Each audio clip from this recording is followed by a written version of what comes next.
Welcome to Daniels talk show. So ఇన్ని రోజులు చాలా విషయాల గురించి మనం డానియల్స్ టాక్ షో నుంచి తెలుసుకున్నాం. అయితే ఈరోజు ప్రెగ్నెన్సీ ఎంత ఇంపార్టెంట్, ఎంత క్రూషియలో, అదేవిధంగా ఈ పాండమిక్ టైంలో ఈ ప్రెగ్నెన్సీకి ఉన్నటువంటి ఇబ్బందులు ఏంటో, లాక్టేషన్ మదర్స్ తీసుకోవాల్సిన జాగ్రత్తలు ఏంటో మనం అనంతపూర్లోని చాలా ఫేమస్ డాక్టర్, మెడిక్యూర్ హాస్పిటల్ నుంచి సేవలు అందిస్తున్నటువంటి డాక్టర్ నిస్సి వినూత్న గారితో ఉన్నాం మనం. సో ఇంకేమాత్రం ఆలస్యం చేయకుండా డాక్టర్ గారిని అడిగి తెలిసేసుకుందాం. నమస్తే డాక్టర్ వినూత్న గారు, డానియల్స్ టాక్ షో. సో ఫస్ట్గా లాక్టేషన్ ఉమెన్, ప్రెగ్నెన్సీ ఉమెన్ అని మనం ఈ కోవిడ్ టైంలో తీసుకోవాల్సిన ప్రికాషన్స్ గురించి మాట్లాడుకుంటాం. రాకేష్, ఫస్ట్ మనం ప్రెగ్నెన్సీ గురించి మాట్లాడతాం, తర్వాత లాక్టేషన్ గురించి మాట్లాడతాం. ప్రెగ్నెన్సీ వరకు వస్తే ప్రికాషన్స్ ఏవి తీసుకోవాలి వాళ్ళు అని అంటే, as usual precautions, routine precautions, special precautions అంటూ ఏమీ లేవు. మనకు కరోనా వైరస్ ఏ విధంగా స్ప్రెడ్ అవుతుంది అని అంటే, ఆ స్ప్రెడింగ్ గురించి ఆల్రెడీ మీడియా వాళ్ళు మనకు ఏ విధంగా అయితే అవేర్నెస్ని క్రియేట్ చేశారో, ఒక స్లోగన్ అనుకోవచ్చు, SMS అని మన ఒక అలర్ట్ అనుకోవచ్చు. ఆ SMS ప్రికాషన్సే మనకి ఇప్పుడు ప్రెగ్నెంట్ ఉమెన్ కూడా ఫాలో అవ్వాల్సిన ప్రికాషన్స్. ఆ SMS ప్రికాషన్స్ అంటే మనకు తెలుసు కదా రాకేష్. S అంటే శానిటైజర్, M అంటే మాస్క్, S అంటే సోషల్ డిస్టెన్స్. సో S అంటే శానిటైజర్ అని చెప్తున్నాను.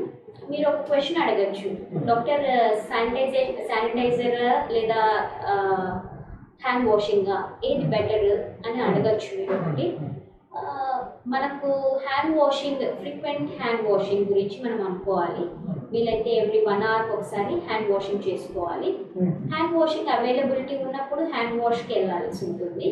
హ్యాండ్ వాష్ అవైలబిలిటీ లేని పక్షాన మనం శానిటైజర్ మనతో క్యారీ చేసుకొని హ్యాండ్స్ శానిటైజ్ చేసుకుంటూ ఉంటే, that is one of the 3 precautions తీసుకోవాల్సిన వాటిలో ఒకటి. హ్యాండ్ వాషింగ్ గురించి వద్దాము. హ్యాండ్ వాషింగ్ ఎవ్రీ 1 hour తీసుకోవాలి. అట్లీస్ట్ మనకు ఒక డిస్ఇన్ఫెక్టెంట్తో కానీ, లేదు అంటే ఒక సోప్ కానీ, ఏదైనా కానీ మనకు ఒక 20 seconds మనము హ్యాండ్స్ బాగా అన్ని సర్ఫేసెస్ అంటే ఈ సర్ఫేస్ మొత్తం అంతా హ్యాండ్ వాష్ చేసుకొని ఎవ్రీ 1 hour ఫర్ 20 seconds, అది ఇనఫ్. అంటే మేడం ఇక్కడ ఒక చిన్న క్వశ్చన్, అదేంటంటే హ్యాండ్ వాష్ కంపల్సరీ చేయాలి మీరు 1 hour ఒకసారి అన్నారు. ఇక్కడ పాయింట్ ఏంటంటే చాలామంది ఇంట్లోనే ఉంటారు ఈ కోవిడ్ టైంలో, ఈ లాక్డౌన్ టైంలో ఇదంతా. సో వారికి ఉన్న ఒక డౌట్ ఏంటంటే, మేము ఇంట్లోనే ఉంటాం, ఎక్కడికి పోలేదు, మా ప్రిమిసెస్లోనే మేము ఉన్నాం కాబట్టి హ్యాండ్ వాష్ అవసరమా? ఈ క్వశ్చన్కి మరి ఏం చెప్తారు? అంటే మనము ఇంట్లోనే ఉంటాం, బట్ బయట నుండి తెచ్చుకున్న వస్తువులు ఏమన్నా ఉండొచ్చు, మనం క్యారీ చేసి వెంటనే మన యూజువల్ మన టెండెన్సీ ఎలా ఉంటుందంటే నోస్ని ఇలా రబ్ చేసుకోవడం, ఫేస్ని మన హ్యాండ్స్తో మనమే కాంటాక్ట్లోకి తీసుకెళ్తాం. కాబట్టి అది మనకు ఎప్పుడు తీసుకెళ్తాము, మనం కాన్షియస్గా ఉండి తీసుకెళ్తాం అంటే మోస్ట్ ఆఫ్ ద టైమ్స్ మనం ఆ కాన్షియస్నెస్ లేకుండానే ఫేస్ మీదకి ఆటోమేటిక్గా మన ఫింగర్స్ వెళ్ళిపోతాయి. సో ఇంట్లో ఉన్నా కూడా ఫ్రీక్వెంట్ హ్యాండ్ వాషింగ్ అనేది మనం అలవాటుగా చేసుకుంటే, రేపు పొద్దున మనం బయటకు వెళ్ళిన తర్వాత కూడా అక్కడ ఒకవేళ వాటర్ ఫెసిలిటీ ఉండి మనం హ్యాండ్ వాష్ చేసుకునే ఫెసిలిటీ ఉంటే అక్కడ కూడా చేసుకోవడానికి అవకాశంగా ఉంటుంది. అది ఒకటి. తర్వాత మాస్క్ గురించి వద్దాం. ఇది ఒక సెకండ్ ప్రికాషన్ లాగా చూద్దాం. మాస్క్ అంటే మనం చూస్తున్నట్టుగా ఏ మాస్క్ బెటర్ డాక్టర్ అని మీరు అడగచ్చు నన్ను. ఏ మాస్క్ బెటర్ అంటే మన దగ్గర ఉన్న ఇలాంటి సర్జికల్ మాస్క్. ఈ సర్జికల్ మాస్క్ ఒక 3 layered మాస్క్. ఇది this gives good protection. This is enough for pregnant women కానీ, లేదంటే ఎవరైనా ఏ ఇండివిజువల్ కైనా దిస్ ఈస్ ఇనఫ్. ఒకవేళ హెల్త్ కేర్ వర్కర్స్ కానీ, ఫ్రంట్ లైన్ వర్కర్స్ కానీ, వాళ్ళకి ఏ మాస్క్ మనం అడ్వైస్ చేస్తాము అంటే N95 mask is best for those people. So normal pregnant అయినా, లేదంటే నాన్ ప్రెగ్నెంట్ అయినా, ఎవరైనా, పిల్లలైనా, పెద్దలైనా, ముసలివారైనా, ఎవరైనా కానీ either they can go for a cloth mask are surgical mask. ఈ రెండిట్లో ఏది బెటర్ అని మీరు నన్ను అడిగితే క్లాత్ మాస్క్ కూడా that gives good protection plus that has an advantage ఏంటి అంటే మనం వాష్ చేసుకుంటాం దాన్ని వాష్ చేసుకొని మళ్ళీ దాన్ని మనం యూస్ చేసుకోవడానికి అనుకూలంగా ఉంటుంది. సో సర్జికల్ మాస్క్ నేను యాక్చువల్లీ మీకు సర్జికల్ మాస్క్ గురించి ఎందుకు నేను మాట్లాడాలని అనుకుంటున్నాను అని అంటే నా దగ్గరికి వచ్చే రొటీన్ కేర్ కోసం ఎవరైతే వస్తున్నారో లేదా నేను అబ్జర్వ్ చేసిన పీపుల్ ఎలా ఉంటున్నారు బయట కానీ రోడ్స్ మీద కానీ ఎలా ఉంటున్నారు అని అంటే let me show how they are. ఆ తర్వాత నేను అవి ఏవి చేయకూడదో నేను మీతో మాట్లాడాలని అనుకుంటున్నాను. See this is mask, this is surgical mask. So మనకు ఈ ఎండ్స్ ఏవైతే ఉంటున్నాయో నేను ఎక్కడ కాంటాక్ట్ ఈ మాస్క్ని ఎక్కడ టచ్ చేయట్లేదు, లోపల ఎక్కడ ఈ ఫింగర్స్ పెట్టుకొని నేను ఇలా అడ్జస్ట్ చేసుకోవట్లేదు. Just I'm holding the edges of the mask. ఇవి తీసుకోవాలి, ఇవి వీ హ్యావ్ టు ప్లేస్. ఎలా వేసుకోవాలి అని అంటే డైరెక్ట్ ఇది. సో ఇది వేసుకున్న తర్వాత how we have to adjust అంటే ఒకటి నోస్ మీద, ఒకటి కింద చిన్ దగ్గర. So this is the way of wearing mask. చాలా మంది నేను గమనించిన వాళ్ళు లేదా నా దగ్గరకు వచ్చిన వాళ్ళు ఎలా చేస్తున్నారు అని అంటే చెకప్కి వస్తున్నారు, రాంగ్ అనేవాళ్ళు నా ముందర కూర్చొని మేడం నేను 6th month ప్రెగ్నెంట్ని, నేను చెకప్కి వచ్చాను. This is the way they are doing. దీనివల్ల ఏం లాభం ఉంది? దీనివల్ల నష్టమే కానీ లాభం ఏం లేదు. ఎందుకు అని అంటే mask is for self protection and for the protection of the person with whom we are in close contact. So ఇద్దరికి ప్రొటెక్షన్ లేదు. తర్వాత ఇలా తీసిన తర్వాత మళ్ళీ ఏం చేస్తున్నారు, వెంటనే ఇలా పట్టుకొని పైకి పెట్టుకుంటున్నారు. మీరు చూసిన దాంట్లో మీకు అర్థమవుతుంది. నేను మాస్క్ అప్లై చేసేటప్పుడు ఎక్కడ కానీ ఏ ఎడ్జ్ నేను టచ్ చేయలేదు. ఇలా ఉన్నది కాస్త ఇలా తీసుకొని ఇలా పెట్టుకోవడం. అప్పటికి మనం కాంటాక్ట్, మన హ్యాండ్స్ దేంతో కాంటాక్ట్లో వచ్చిందో కూడా మనకు తెలియదు. సో ఇలా అడ్జస్ట్ చేసుకోవడం వలన డైరెక్ట్లీ మనమే దానికి ఒక ఎంట్రీని మనమే క్రియేట్ చేస్తున్నట్టు అవుతుంది. ప్లస్ ఇంకొకటి మీ దృష్టికి నేను తీసుకురావాలి అనుకుంటున్నది ఏంటంటే proper technique of wearing mask. So అది నేను మీతో ఇప్పుడు డిస్కస్ చేశాను. ఈ మాస్క్, ఈ సర్జికల్ మాస్క్ కానీ క్లాత్ మాస్క్ కానీ ఎలా వాడాలి డాక్టర్ అని మీరు నన్ను అడిగితే క్లాత్ మాస్క్ మనం రెగ్యులర్గా వాష్ చేసుకోవడానికి అనుకూలంగా ఉంటుంది. సర్జికల్ మాస్క్ ఎన్ని గంటలు పెట్టుకోవచ్చు అని మీరు అడిగితే 12 to 14 hours. After that you have to throw away this mask. నేను చూస్తూ ఉంటాను చాలా మందిని ఒక మాస్క్ తీసుకొని ఉంటారు, దాని లోపల వేలు గుర్తులు ఉండే అంత నల్లగా అయిపోయి ఉంటుంది, బయట కూడా చాలా అంటే డర్టీగా తయారైన మాస్క్ పెట్టుకొని ఉంటారు. అది పెట్టుకున్న ఒకటే, పెట్టుకోకుండా డైరెక్ట్గా తిరిగిన లాభం లేదు, ప్రొటెక్షన్ లేదు. సో దట్ థర్డ్ థింగ్ ఏంటి అంటే N95 మాస్క్. ఇంకొక క్వశ్చన్, చెప్పండి. ఇప్పుడు ప్రెగ్నెన్సీ విమెన్కి అంటే బ్రీతింగ్ ఎలా ఉంటుంది? అండ్ ఇంకొకటి మనం ఈ కోవిడ్ టైంలో విన్న పాయింట్ ఏంటంటే మాస్క్ పెట్టుకోవడం వల్ల లంగ్స్ పైన ఎఫెక్ట్ అంటే ఏంటి, బ్రీతింగ్కి ఫిల్టర్స్ లా ఉన్నాయి అని ఒక పాయింట్ వచ్చింది, అంటే బ్రీతింగ్ తగ్గుతూ ఉంది అని. సో అటువంటప్పుడు వీళ్ళకి ఇది ఏ విధంగా అంటే దీన్ని మీరైతే చెప్తారు దానికి ఆన్సర్? ప్రెగ్నెన్సీ కండిషన్ ఏంటి అని అంటే మనం ప్రెగ్నెన్సీ గురించి మనం ఎందుకు మాట్లాడుతున్నాము అని అంటే లోపల ఉండే బేబీ గురించి కూడా మనం వరీ అవుతున్నాం కాబట్టి అక్కడ ఇద్దరు ఇండివిజువల్స్ గురించి మనం మాట్లాడుకోవాల్సిన పరిస్థితి ఉంటుంది. ప్లస్ ప్రెగ్నెన్సీ అనే కండిషన్ ఇమ్యూనిటీ తక్కువగా ఉంటుంది ప్రెగ్నెన్సీలో. సో బ్రీదింగ్ అనేది డిఫికల్ట్గా ఉంటుంది, ఇది పెట్టుకుంటుంటే చాలా మంది ప్రెగ్నెన్సీ నుండి కంప్లైంట్ అని మీరు అంటున్నారు. సో ఈ రెండింటిలోనూ మార్పులు వస్తాయి, ఇమ్యూనిటీలోనూ చేంజ్ వస్తుంది, బ్రీదింగ్లో కూడా డిఫికల్టీ అనేది యాజ్ సచ్ ప్రెగ్నెన్సీలో వాళ్ళు ఫేస్ చేసే సిచ్యువేషన్గా ఉంటుంది. ఎందుకు అని అంటే ఇమ్యూనిటీలో అవి కొన్ని చేంజెస్, వాటిని ఫిజియలాజికల్ చేంజెస్ అంటారు. ఇమ్యూనిటీ ప్రెగ్నెన్సీలో ఖచ్చితంగా తగ్గుతుంది కాబట్టి they are more risky people for any kind of infection, not only COVID, for any kind of infection. Plus ఇది పాండమిక్ కాబట్టి మనం ఈ ఇన్ఫెక్షన్ గురించి మనం ఎక్కువగా వరి అవుతున్నాం. ఇప్పుడు ఏ జ్వరం వచ్చినా ఫస్ట్ ఈ జ్వరానికి మనము టెస్ట్ చేయించుకొని మనం వేరే జ్వరం గురించి ఏ కారణం వెతకట్లేదు.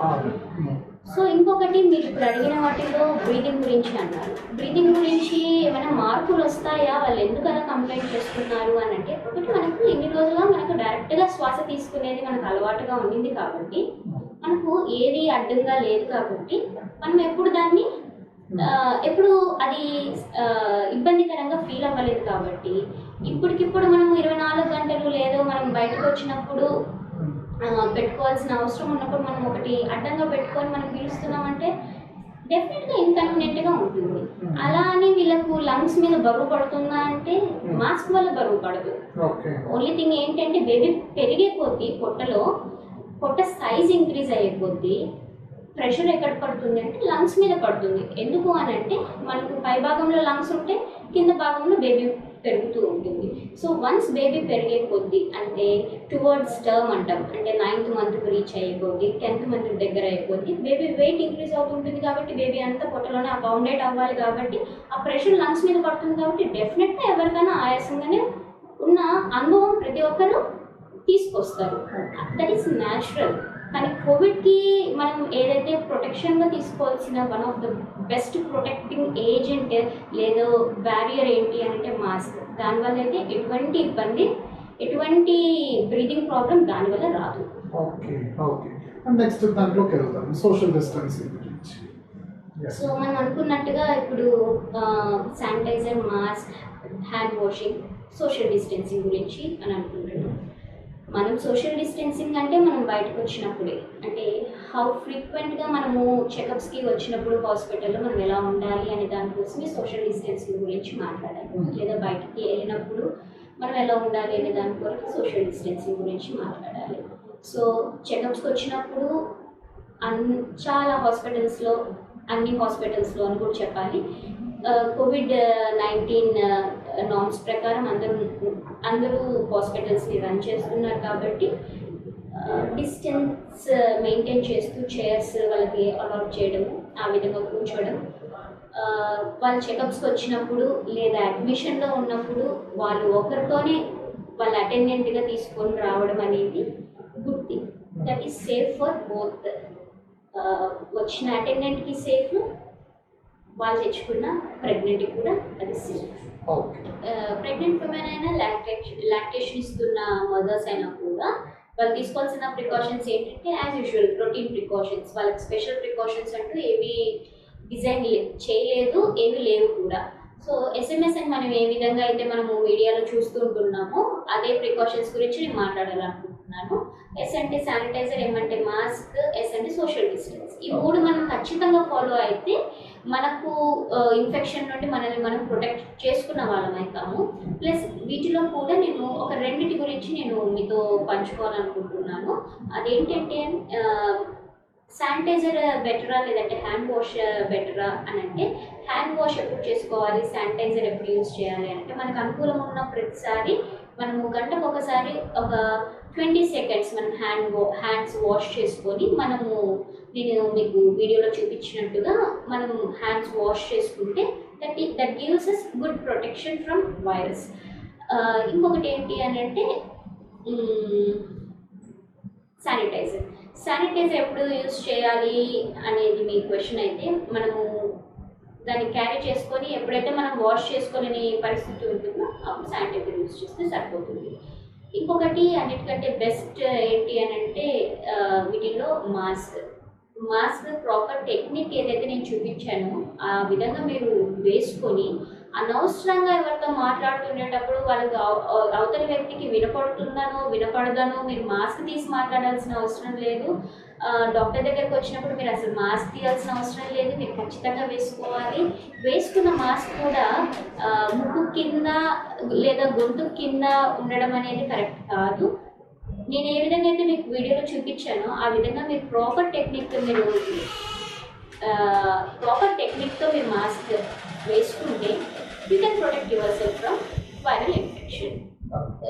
చెకప్స్కి వచ్చినప్పుడు మీరు మోస్ట్ ఆఫ్ ద హాస్పిటల్స్ లేదా అన్ని హాస్పిటల్స్లో కూడా మనము గైడ్లైన్స్ ప్రకారం అన్ని హాస్పిటల్స్ నడుపుతూ ఉన్నాం కాబట్టి ఒక డిస్టెన్స్ మెయింటైన్ చేస్తూ వాళ్ళకి సీట్స్ అలాట్ చేయడం జరుగుతుంది. అదే మాదిరిగా వాళ్ళు వాళ్ళ ఒకరు చెకప్కి వచ్చినప్పుడు వాళ్ళతో నలుగురిని వెంట తీసుకొచ్చుకోకుండా లేదా ఒకరు హాస్పిటలైజ్ అయినప్పుడు వాళ్ళని చూడడానికి విజిటర్స్ రాకుండా ఇంటికి వెళ్ళిన తర్వాత కూడా వాళ్ళు డెలివరీ అయినారు కాబట్టి వాళ్ళ ఇంట్లో చిన్న పాపను బాబును పుట్టారు కాబట్టి అందరు స్వీట్స్ అని ఫ్రూట్స్ అని తీసుకొని అందరూ విజిట్ చేయడానికి వచ్చి చాలామంది ఇన్ఫెక్ట్ అయిన వాళ్ళని కూడా మేము చూసాం.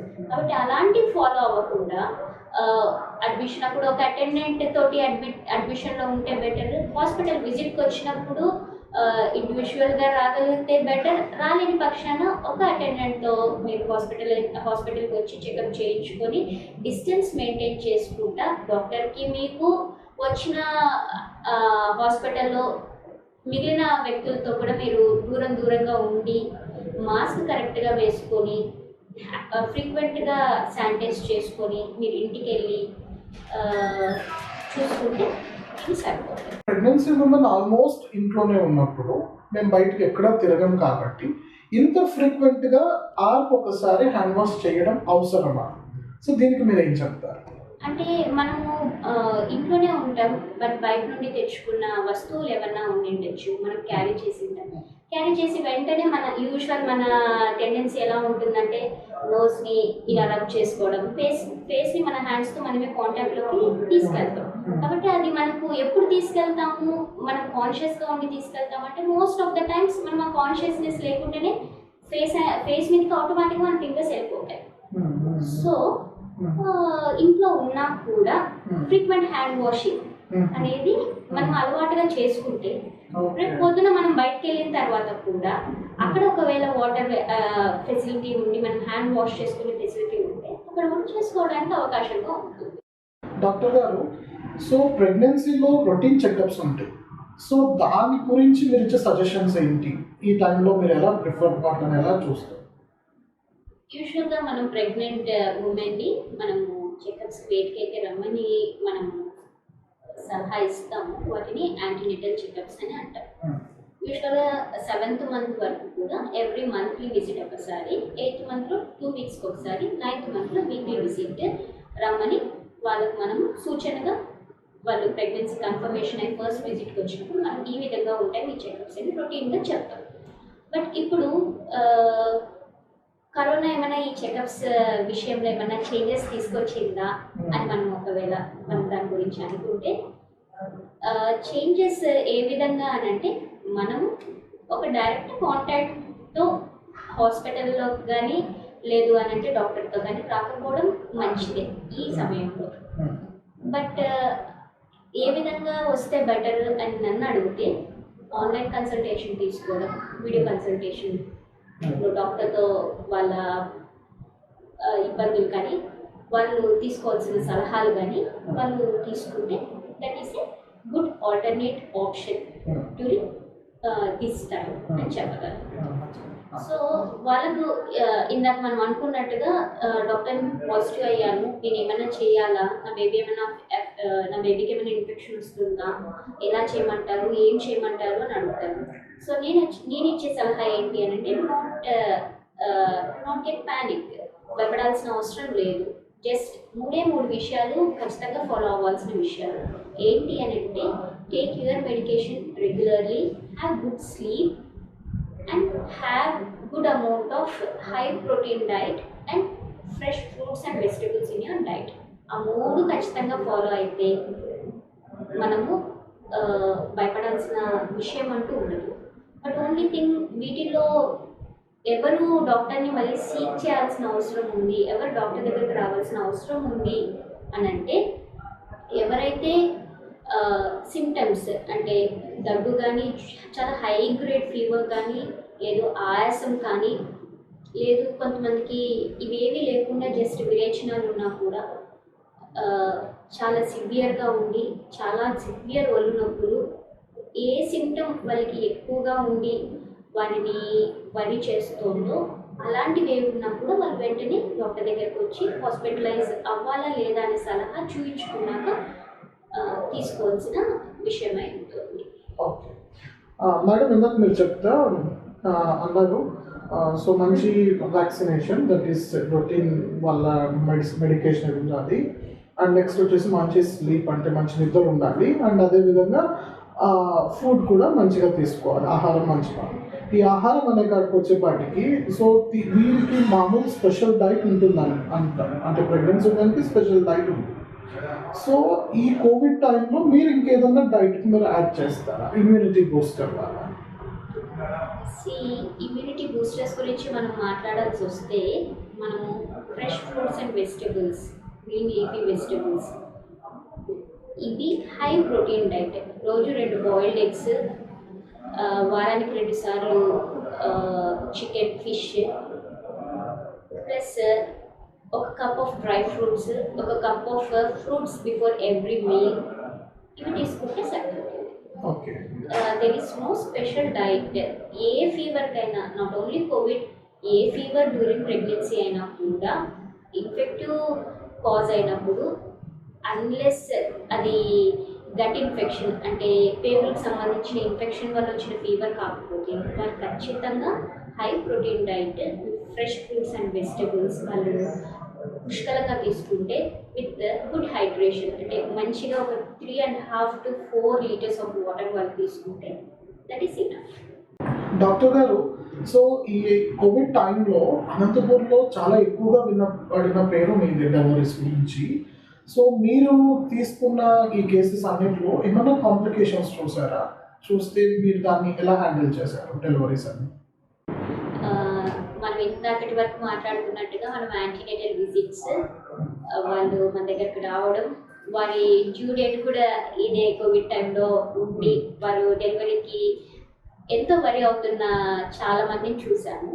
మన దగ్గర కొన్ని హాస్పిటల్స్ అంటే గవర్నమెంట్ మనకు నార్మ్స్ ప్రకారం, గవర్నమెంట్ ఆర్డర్స్ ప్రకారం కొన్ని hospitals Covid exclusively for Covid related pregnant women deliveries అవ్వడానికి వాళ్ళు చెప్పినట్టుగా అక్కడ డెలివరీస్ కండక్ట్ చేస్తూ ఉన్నారు. బట్ నా దగ్గర నా పేషెంట్స్ నా దగ్గర రెగ్యులర్గా యాంటీనేటల్ విజిట్స్కి వచ్చిన వాళ్ళు కూడా నా దగ్గర పాజిటివ్ అయిన ప్రెగ్నెంట్ ఉమెన్ నా దగ్గర డెలివరీకి వచ్చిన వాళ్ళు కూడా సేఫ్గా డెలివరీ అయ్యి చక్కగా రికవర్ అయిన వాళ్ళు కూడా ఉన్నారు. డెలివరీ అని అంటే మనము వీళ్ళకి ఏమైనా స్పెషల్ డెలివరీ ఏదైనా చేయాల్సిన అవసరం ఉంటుందంటే స్పెషల్ డెలివరీ అంటే ఏది లేదు. As usual either normal delivery or instrumental delivery or C section, ఈ 3 ఎవరికైనా ఆప్షన్ ఫర్ డెలివరీకి బేబీ. సో వీటిలో ఏం మార్పులు లేవు. వాళ్ళకు ఏది తగిందా ఆ టైంలో ఆ విధంగా డెలివరీ అనేది ప్లాన్ చేయబడుతుంది. ఆ విధంగానే డెలివరీ అయ్యారు. ఇంకొక క్వశ్చన్ మీరు అడిగినట్టుగా డెలివరీ టైంలో వీళ్ళకు, డెలివరీ తర్వాత వీళ్ళకు ఏమన్నా కాంప్లికేషన్స్ వచ్చాయా డాక్టర్ అని అంటే, వరి అయ్యే కాంప్లికేషన్ మెయిన్గా సాచురేషన్ తక్కువగా ఉండే కాంప్లికేషన్, ప్లస్ వీళ్ళలో ప్రెగ్నెన్సీలో ఏంటి అని అంటే రక్తం గూడు కట్టే తత్వము ప్రెగ్నెంట్ కండిషన్లో మార్పుల వల్ల వచ్చే మార్పుల వల్ల వాళ్ళకు ఎక్కువగా ఉంటుంది. అంటే అది న్యాచురల్గా నేను ఒక ఫిజియలాజికల్ అని చెప్పాను కదా, ఫిజియలాజికల్ చేంజెస్లో అది ఒకటి. సో ప్రెగ్నెన్సీలో ఇమ్యూనిటీ తక్కువ ఉంటుంది, రక్తం గూడు కట్టే తత్వం ఎక్కువ ఉంటుంది. ఆల్రెడీ లంగ్స్ మీద బేబీ వెయిట్ని బట్టి ప్రెషర్ పడే అవకాశం ఎక్కువ ఉంటుంది కాబట్టి వాళ్ళు డీప్ బ్రీదింగ్ తీసుకోలేరు, కాబట్టి ఆక్సిజనేషన్ కూడా వాళ్ళకి లెవెల్స్ తక్కువగా ఉండే అవకాశం, ఈ 3 చూసిన అనుభవం ఉంటుంది. వీటన్నిటికీ దేనికి తగినట్టుగా వాటికి మెడికేషన్స్ కానీ వాళ్ళకి సలహాలు ఇవ్వడం కానీ, వాళ్ళను ఎక్సర్సైజ్ అంటే స్పైరోమెట్రీ అని మనము రొటీన్గా ఎవరికైతే కోవిడ్ పాజిటివ్ అయినారో వాళ్ళు ఊపిరి బాగా తీసుకొని వాళ్ళు బాగా లంగ్స్ని బాగా ఓపెన్ అప్ అయ్యి పెట్టే విధంగా వాళ్ళకు స్పైరోమెట్రీ ఇచ్చి అంటే స్పైరోమీటర్ ఇచ్చి వాళ్ళను ఎడ్యుకేట్ చేయడం జరుగుతుంది. వాళ్ళు ఈ విధంగా ఇంటికి వెళ్ళిన తర్వాత కూడా చేసుకోమని చెప్పడం వాళ్ళకు జరుగుతుంది.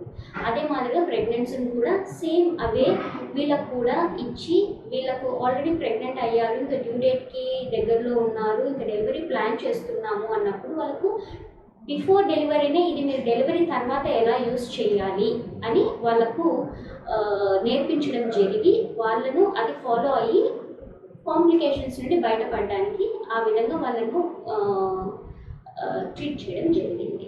ఓకే మేడం, ఇక్కడ ఇంకొక ప్రశ్న.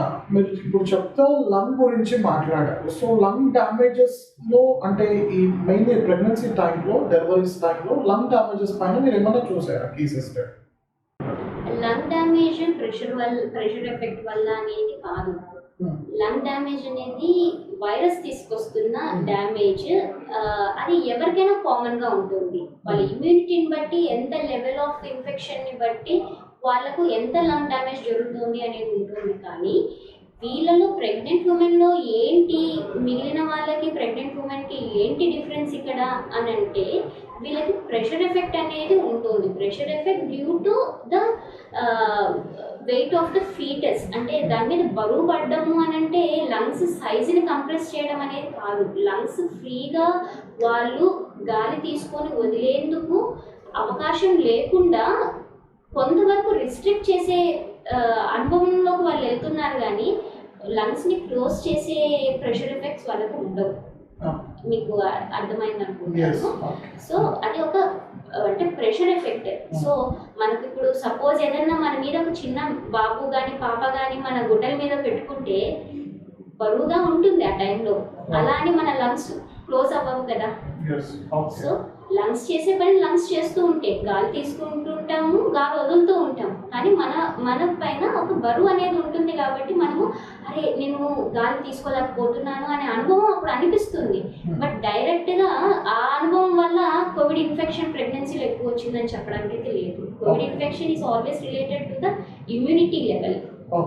ఇమ్యూనిటీని బట్టి ఎంత సివియర్గా ఉంటుంది, వాళ్ళకి అండర్లయింగ్ లంగ్ డిసీజ్ ఏదైనా ఉంటే వాళ్ళకు వచ్చిన ఇన్ఫెక్షన్ నుండి వాళ్ళు రికవర్ అవ్వడం కష్టంగా ఉంటుంది. కానీ నోవేర్ రిలేటెడ్ టు ప్రెషర్ వల్ల వీళ్ళకు లంగ్ ఇన్ఫెక్షన్ ఎక్కువ వస్తుంది అనడానికి అసలు రిలేషనే లేదు.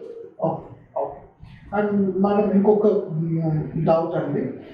యాక్చువల్గా ఇప్పుడు మదర్కి కరోనా ఉంటే ఇప్పుడు 9th month కానీ ఎనీ స్టేజెస్లో కానీ సో బేబీ కూడా ఆటోమేటిక్గా టెస్టెడ్ పాజిటివా లేకుంటే ఎలా ఉంటుంది ఈ కండిషన్?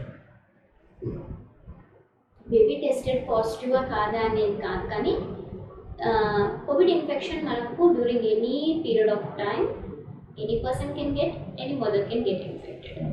సో ఫస్ట్ 3 monthsలో వస్తే ఎలా ఉంది, ఫస్ట్ 6 monthsలో వచ్చిన వాళ్ళు ఎలా ఉన్నారు, లాస్ట్ డెలివరీ టైంలో వచ్చిన వాళ్ళు ఎలా ఉన్నారు అనేది మనం చూస్తే ఫస్ట్ 3 monthsలో వచ్చిన వాళ్ళు సేఫ్గా ఉన్నారు. 4th month నుండి 6th month వరకు వచ్చిన వాళ్ళు కూడా ఏమైనా అబ్నార్మల్ బేబీస్ పుట్టారా వాళ్ళకు అంటే అలాంటి స్టాటిస్టికల్ డేటా అయితే అంటే అలాంటి పరిస్థితి అయితే ఎక్కడ అంటే ఫీటస్ని మాల్ఫార్మ్ చేసే అంత వైరస్ అయింది అని అంటే కాదు అని ఖచ్చితంగా చెప్పాలి. నెక్స్ట్ 7th month నుండి 9th month వరకు డెలివరీ అయిన వాళ్ళ బేబీస్ ఎలా ఉన్నారు అని అంటే వాళ్ళు ఆల్రెడీ ఎక్స్పోజ్ అయ్యారు, ఇమ్యూన్ అయ్యారు. వైరస్ డైరెక్ట్ మాయ నుండి యూజువల్గా మనకు బేబీకి అంతా కూడా సర్క్యులేషన్ కానీ ఫుడ్ కానీ అంత దేని నుండి అందుతుంది అని అంటే మాయ, అంటే what we call it as placenta. So దాని నుండి ఏమైనా క్రాస్ ఇన్ఫెక్షన్ వచ్చే ఛాన్స్ ఉందా అని అంటే క్రాస్ ఇన్ఫెక్షన్ వచ్చే ఛాన్స్ కూడా లేదు. స్టడీస్ అంతా కూడా మనకు అవి చెప్తుంది. సో పాజిటివ్ అయ్యారు ఆ బేబీస్ అని అంటే వాళ్ళని మనం వెంటనే మనలాగా స్వాబ్ తీసేసేసి మనం చెక్ చేయం. పుట్టిన ప్రతి బేబీని మదర్ పాజిటివ్ అయినప్పుడు వెంటనే వాళ్ళని చెక్ చేయట్లేదు.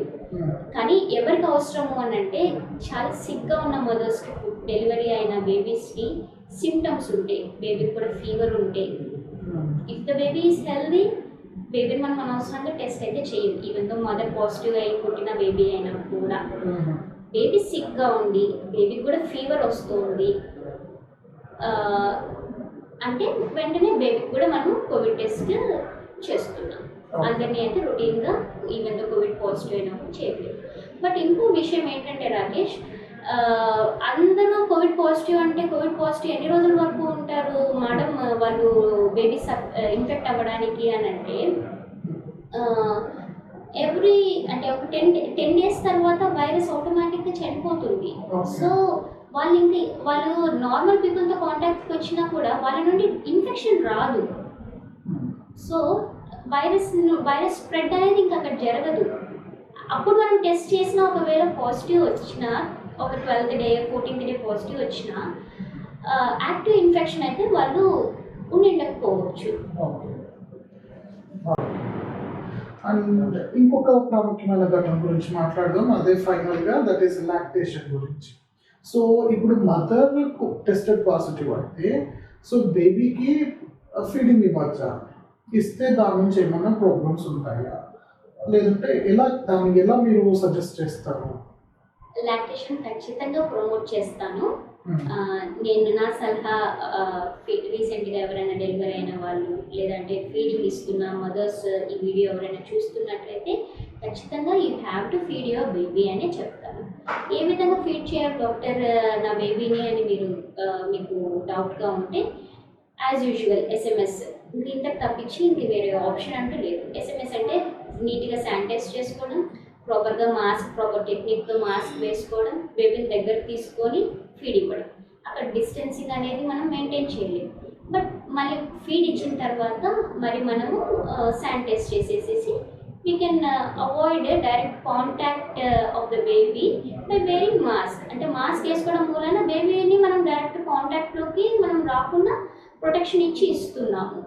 ప్లస్ ఇంకొకటి ఏంటి అని అంటే సోషల్ డిస్టెన్సింగ్ ఇవ్వలేము అని అన్నాను, కానీ ఎప్పుడు మీరు అవసరం ఉంటుంది డాక్టర్ బేబీకి మిల్క్ అవసరమే అంటున్నారు, కానీ ఎప్పుడు మదర్ మిల్క్ ఖచ్చితంగా ఇవ్వకూడదు అనేది ఏమన్నా ఉంటుందా అని మీరు నన్ను ఒకవేళ అడిగితే నేను చెప్పగలిగింది ఏంటి అని అంటే యాక్టివ్ ఇన్ఫెక్షన్ ఉన్నప్పుడు ఒకటే you can feed your baby with your milk. ఎందుకంటే that is a good immune booster కాబట్టి you can definitely feed your baby. కానీ అప్పుడు మీరు మిల్క్ ఎక్స్ప్రెస్ చేసి మీరు ఫీడ్ ఇవ్వచ్చు.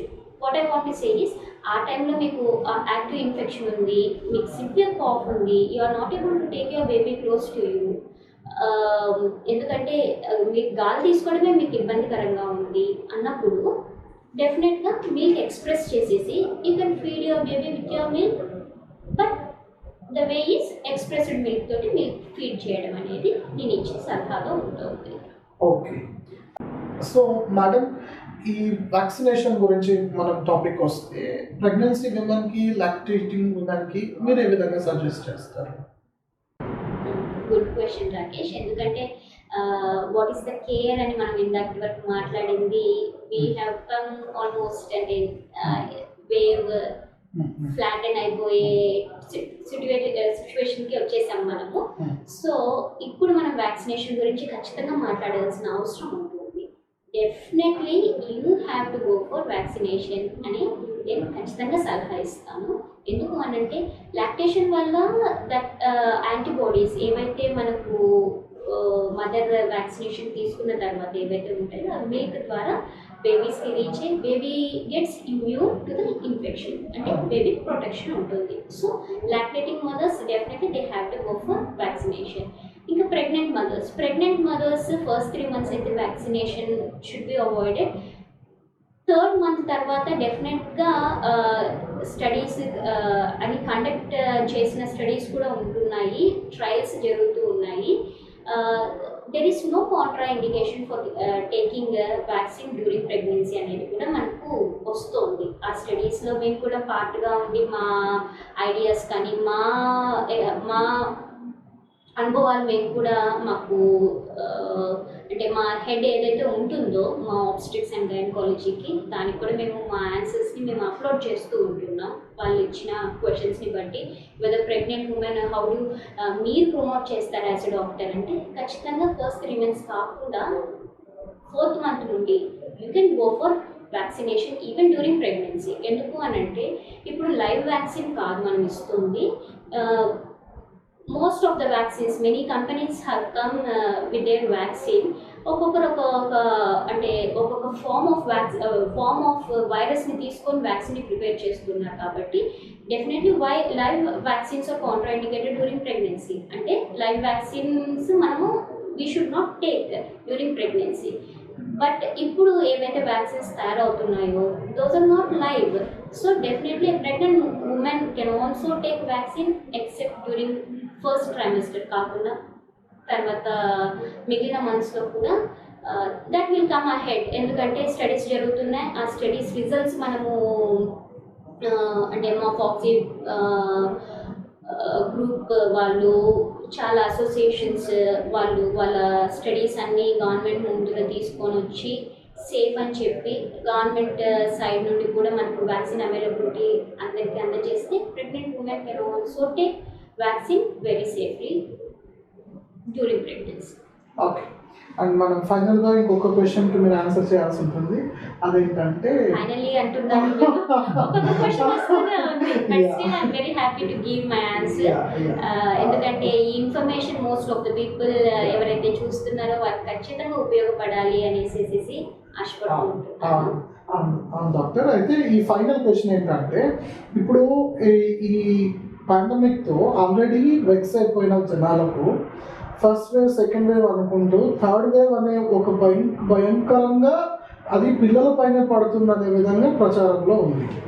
సో దాన్ని మీరు ఏ విధంగా అంటే దాన్ని ఎలా మీరు ఆన్సర్ చేస్తారు? అది పిల్లలకైనా ఎలాగా? సో థర్డ్ వేవ్లో ఎలాంటి ప్రికాషన్స్ అంటే మీరు ఏం చెప్తారు దీని గురించి? మనం చూస్తున్న ట్రెండ్ ఇప్పటి వరకు ఫస్ట్ వేవ్ సెకండ్ వేవ్ లో చూసినట్టుగా పిల్లలు అసలు ఇన్ఫెక్ట్ అయ్యారా అని అంటే ఖచ్చితంగా ఎస్ అని చెప్పాలి.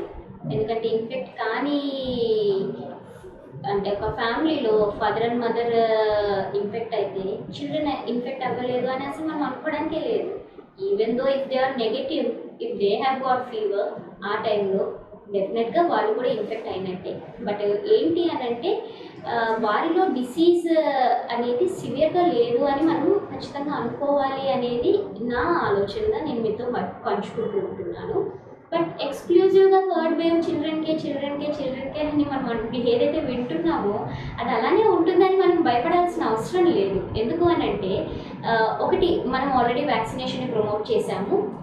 మదర్ నుండి బేబీస్ వరకు ప్రొటెక్షన్ గురించి మనం ఆలోచిస్తున్నాం. లాక్టేటింగ్ మదర్స్ అందరూ కూడా ఇప్పుడు వ్యాక్సినేషన్ రొటీన్గా తీసేసుకుంటున్నారు. సో అక్కడ మనకు వ్యాక్సినేషన్ షెడ్యూల్ వరకు ఎవరైతే బేబీస్ ఉన్నారో వాళ్ళు లాక్టేటింగ్ మదర్స్ వరకు ఏ బేబీస్ అయితే మిల్క్ తీసుకుంటున్నారో వాళ్ళకి ప్రొటెక్షన్ ఇమ్యూనిటీ అందునుండి వాళ్ళకు వస్తుంది. బట్ మిగిలిన ఏజ్ గ్రూప్ పిల్లలు ఎవరిని తీసుకున్నా కూడా వారికి రాకుండా ఉంటుందా డిసీజ్ అని అంటే ఖచ్చితంగా నో అని చెప్పడానికి అయితే లేదు. ఎవరికైనా వచ్చే ఛాన్స్ ఉంది. మనం ఫస్ట్ వేవ్లో చూసినట్టుగా ఫస్ట్ వేవ్లో ఓన్లీ అడల్ట్స్, ఫస్ట్ వేవ్లో ఓన్లీ ముసలి వారు అట్లా ఏం చూడలేదు. అందరికీ వచ్చింది. ఇంట్లో అందరూ పాజిటివ్ అయిన వాళ్ళు ఉన్నారు. ఇంట్లో ఫ్యామిలీతో పాటు పిల్లలు కూడా పాజిటివ్ అయిన వాళ్ళు ఉన్నారు. బట్ టు వాట్ ఎక్స్టెంట్ ఎంత సివియర్గా మనకు డిసీజ్ ఉండొచ్చు అనేది మనము అది వస్తే తప్పితే మనం చూడలేము, చెప్పలేము అనేది నా ఆలోచన. థ్యాంక్ యూ డాక్టర్ నిసి గారు. చాలా ఓపిక్గా మేము అడిగిన ప్రతి క్వశ్చన్కి ఆన్సర్ చేశారు. ఓపిక్గా చాలా చక్కగా మా ప్రేక్షకులకు అర్థమైందని నేను అనుకుంటున్నాను. Thank you so much. So మీరు ఈ పాండమిక్ టైంలో మీరు ఎంతగా ఫ్రంట్ లైన్లో ఉండి మీరు అందిస్తున్న సేవలన్నీ కూడా మెడిక్యూర్ హాస్పిటల్ నుంచి చాలా ఫేమస్గా వినపడుతున్నాయి. Thank you so much. మీ టైం దీనికి అంతటికీ కూడా I wish you all the best. Thank you.